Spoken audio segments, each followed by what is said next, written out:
Hello, hello, hello, and welcome back to Diverse Thinking, Different Learning. I'm your host, Dr. Karen Wilson. Thank you so much for joining me today. Today, we are talking about how stories have the power to normalize learning differences. They also have the power to build empathy and help children see themselves not as problems to be fixed, but as people with strengths, creativity, and unique perspectives. And my guest today understands this deeply. Lynn Greenberg is joining me. She is part of the creative team behind the Creative Cab Company children's book series, which includes Robbie, the Dyslexic Taxi and the Airport Adventure, and Susie, the ADHD Taxi and the Sightseeing Adventure. What makes her work especially meaningful is that her son, Jonathan, who has dyslexia and ADHD, is the illustrator behind the books. Together, they are helping neurodivergent children see themselves reflected in stories in ways that are joyful, affirming, and empowering. Lynn is a trained attorney. She's spent several years advocating for children in family law and became a fierce advocate for neurodivergent learners after Jonathan was diagnosed with dyslexia. That journey ultimately inspired their collaborative storytelling project, one that is designed to help children understand the way their brains work and understand that the way their brain works is not a limitation, but part of their story. Millions of kids struggle with learning, processing, and social emotional difficulties. These challenges interfere with their ability to reach their full potential. Dr. Karen Wilson is here to help. Her extensive background in pediatric neuropsychology and higher education have prepared her for this unique mission.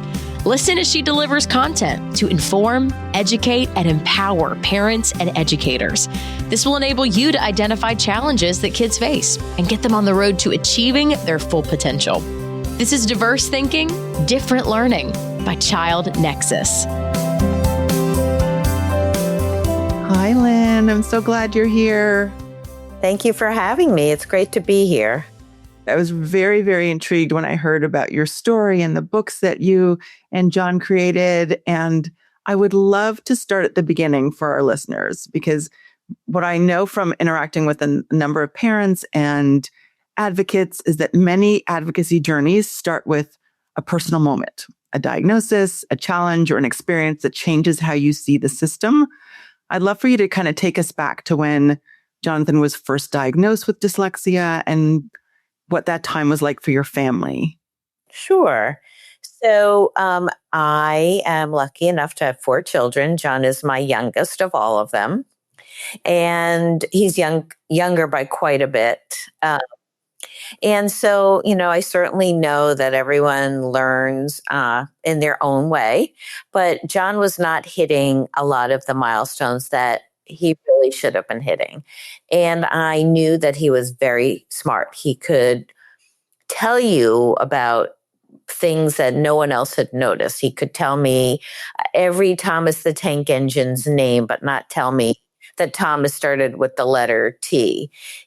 He just, and keeping in mind that John is almost 27 now. So back then there were no lovely podcasts like this. There was really not much internet. There were no Facebook groups. And in general, people really did not talk about differences the way that they should be spoken about, or, that even the way they are today. And so I had to start sort of digging, because his teachers would say that, he's just not that smart, or he's a boy, or he should repeat nursery school, which is ridiculous, like things that made no sense. And so I started asking around. I have a very close friend who's a pediatrician, and I started trying to read up on what potentially could be John's issue, difference, whatever. And I came to find out, and was lucky enough, the school wouldn't test him, but we had him tested.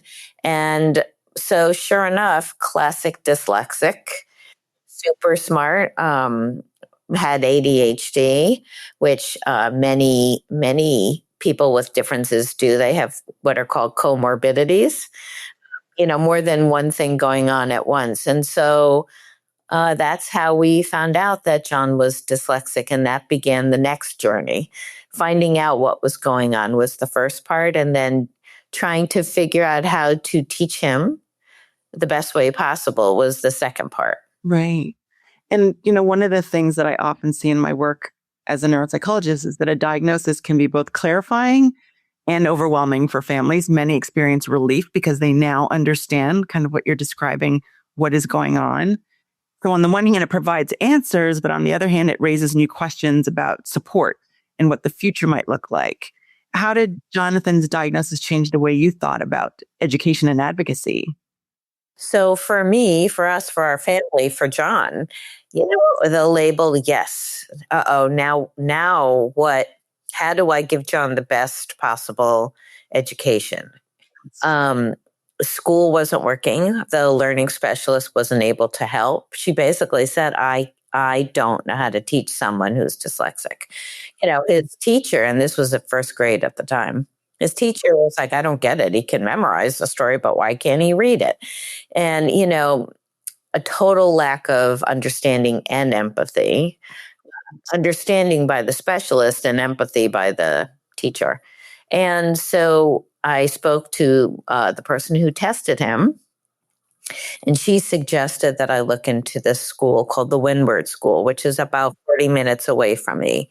And the Windward School is a school that teaches children with language-based learning differences. Most of them have dyslexia. And so we applied, and John, was accepted, thankfully. And then we had to decide as a family what to do, because it would mean I wouldn't be home as much. I had to drive him back and forth. And it's a private school, so we were going to have to eat a lot of peanut butter and jelly and, accommodate that way. And we all decided, everyone, his three siblings, obviously my husband, we all decided that you have to learn how to read to be, to move on and to move ahead in this world. And it was something that absolutely everyone was behind. And so John started and was there from second grade through sixth grade. And within weeks of him starting in second grade, he was saying the ABCs, and, a completely changed child. I think the diagnosis let him feel relieved that there was nothing, quote unquote, wrong with him.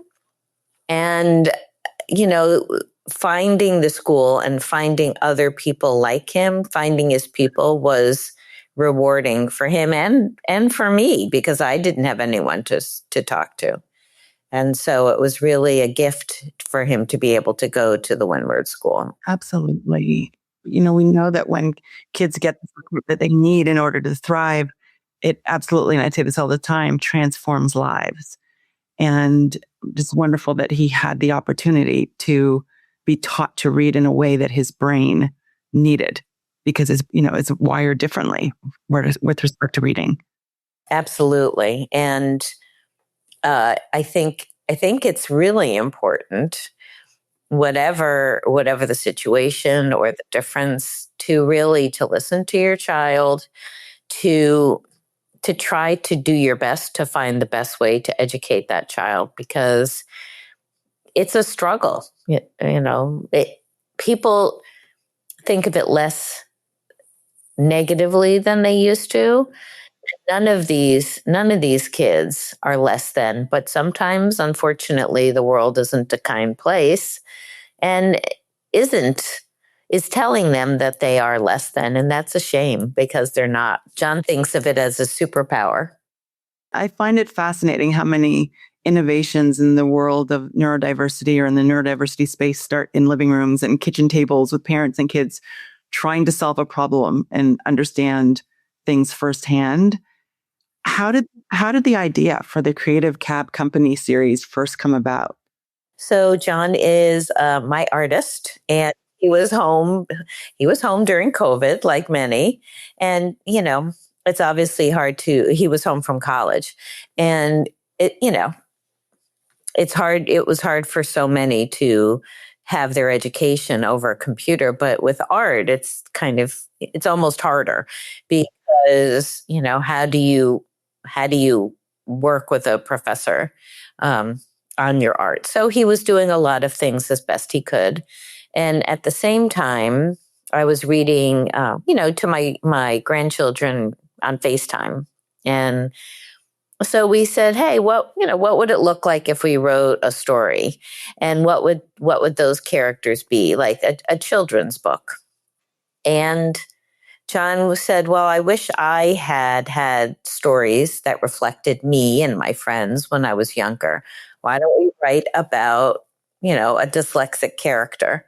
And, what do children love? Well, they love vehicles and, why don't we write about that? And so that's how the first book, Robbie the Dyslexic Taxi and the Airport Adventure, was how it came up, how we created it. And what made you decide that storytelling, rather than a traditional education resource for parents, raising kids with dyslexia or ADHD, was the way you wanted to approach this? So I think John wanted children who have a neurodiversity, who are dyslexic in this case, could see themselves. There were really no stories that spoke to these children and or to their siblings, to their friends who were fluent readers, or to their parents or to teachers. He wanted children with a neurodiverse issue to see themselves, to be seen, to be able to have a conversation about what was going on for them. And that's why we picked storytelling for kids, because there are certainly, books geared towards adults about these subjects, but not to the children themselves. And that's why we wanted to do this book series. Right. And I think that's just such a brilliant idea. And if we talk about Robbie and Susie, those characters aren't just taxis, they represent different neurodivergent experiences. Can you talk about how you developed those characters in ways that really feel authentic and empowering for kids? So John, as I said, is dyslexic and has ADHD. And we certainly knew about that, but we also decided we needed to talk to other people. And so we sort of, we did obviously some sleuthing and investigating, but also really John spoke from his own experiences. And with the ADHD character, there's less even known about girls, women with ADHD. It presents differently. And so we thought about what it would look like for Robbie, the dyslexic character. What would it look like if as a taxi he got lost or confused or wasn't able to get back to where he needed to because he couldn't read the signs? And what would it look like for Susie, the ADHD character? What would it look like for her to not be able to focus on her job? What would it look like for her? And all the characters at the Creative Cab Company have a neurodiverse issue, and so they support each other. And the people who help them, the dispatcher and the mechanic, are all there to help each of these characters, be their best selves. Right.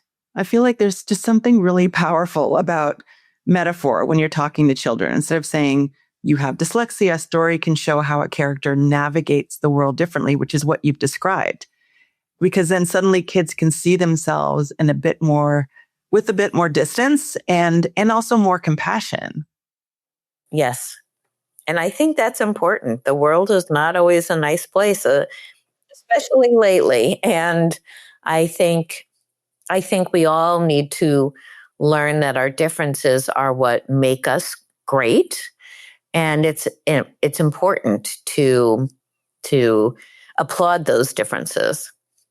The world would be a boring place if we were all the same. That is absolutely true. Absolutely. One of the details that stood out to me about your books is the intentional use of dyslexia-friendly fonts. And I'd love you to kind of talk about that because accessibility isn't just about accommodations in school. It can be built directly into materials that children interact with. So when John was younger, I don't believe they had, these different fonts because computers were like not quite dial up, but pretty much dial up. People weren't using them the same way. And so there really wasn't this kind of font. But, as in anything else, there are a few now fonts that were developed. And so it's interesting because we chose to use them so that people, anyone can read them, but hopefully they help a dyslexic reader a little more. But people will say to John, what does it look like to you? And he says, well, honestly, I don't know what it would have looked like, a regular quote unquote font or this font. I know how I see it, and I see my world in a slightly different lens than you see yours. So it's hard for me to explain, but hopefully it will help children and other readers be able to read the book with more ease.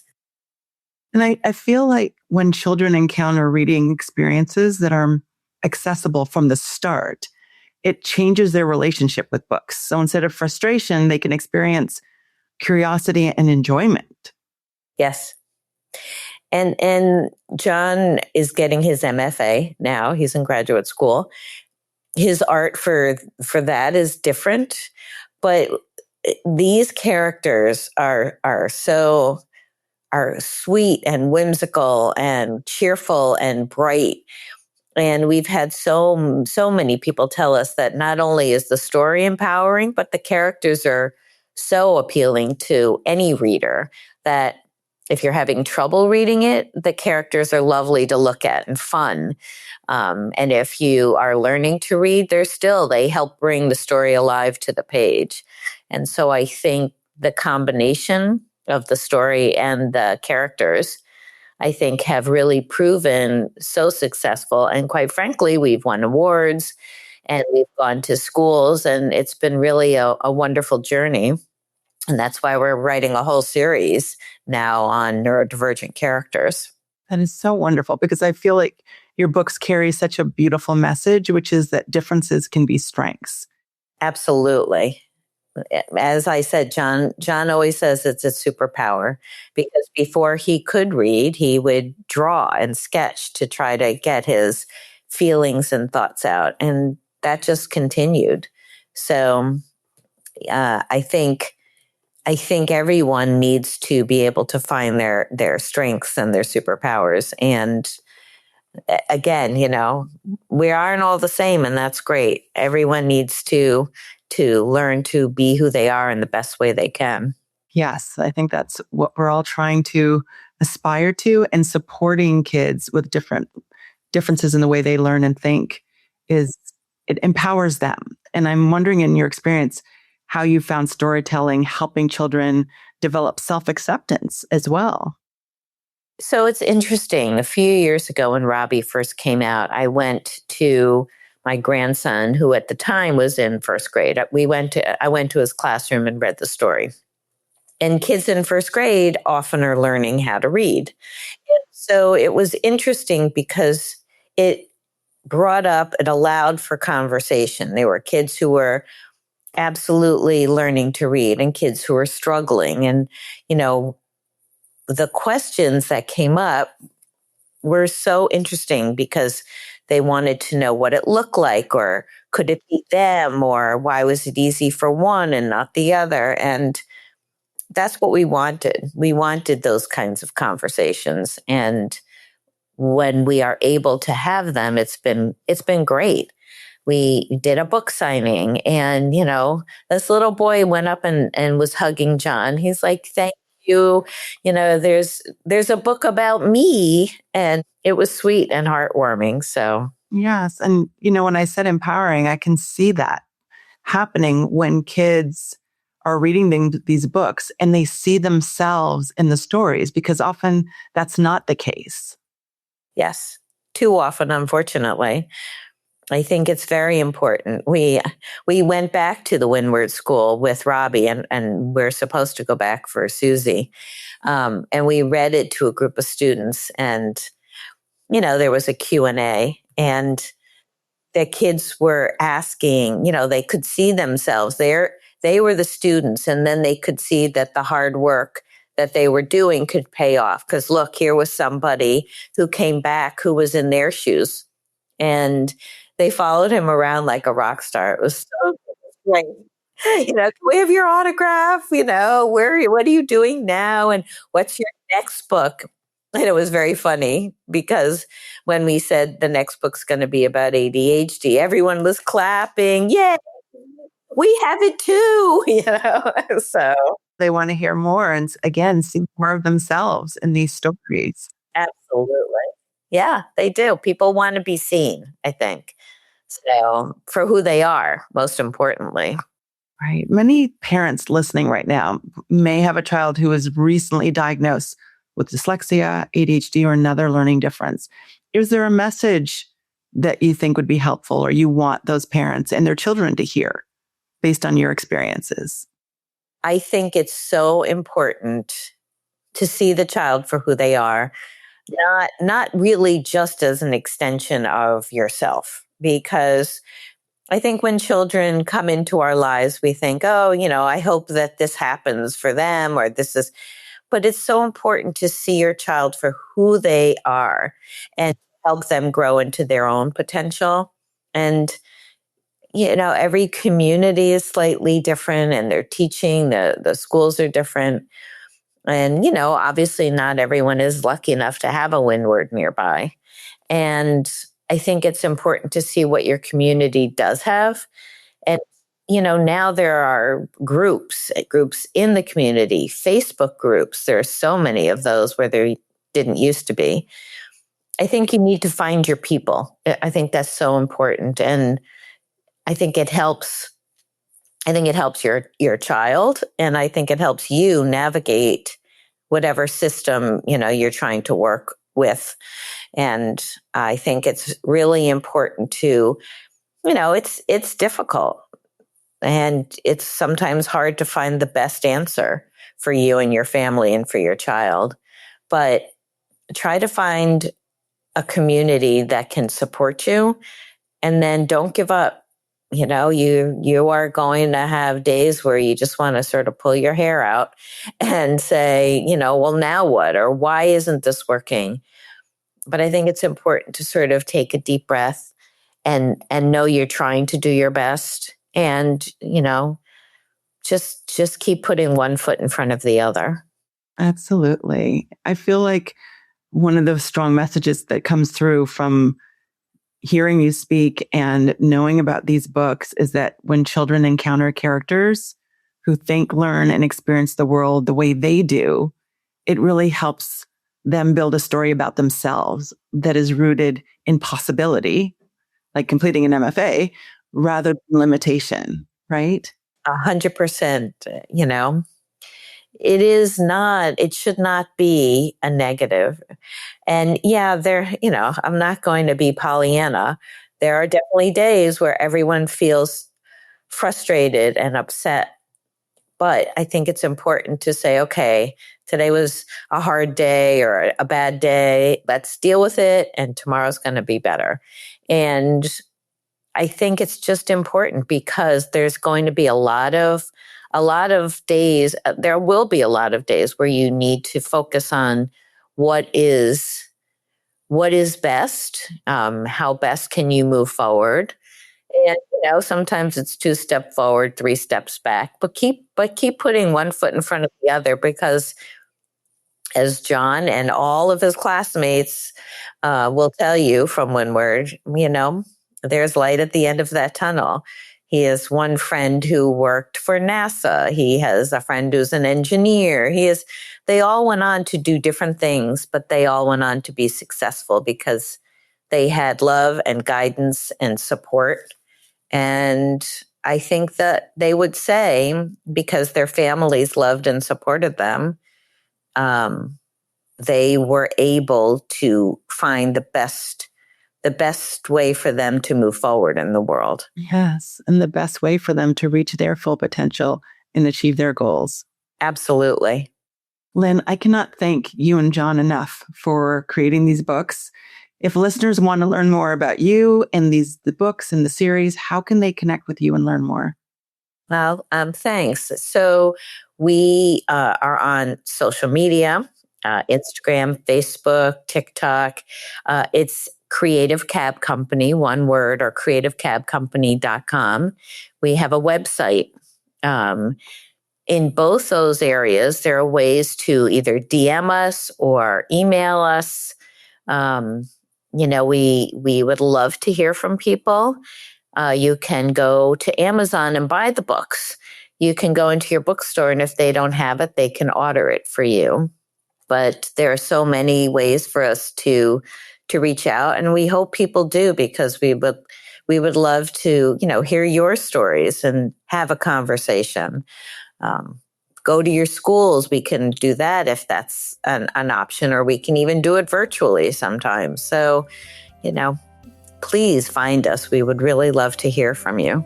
Wonderful. And I will be sure to put links to where they can access the books and the website and your Instagram in the show notes. Thanks again, Lynn, for being here. Thank you so much for having me.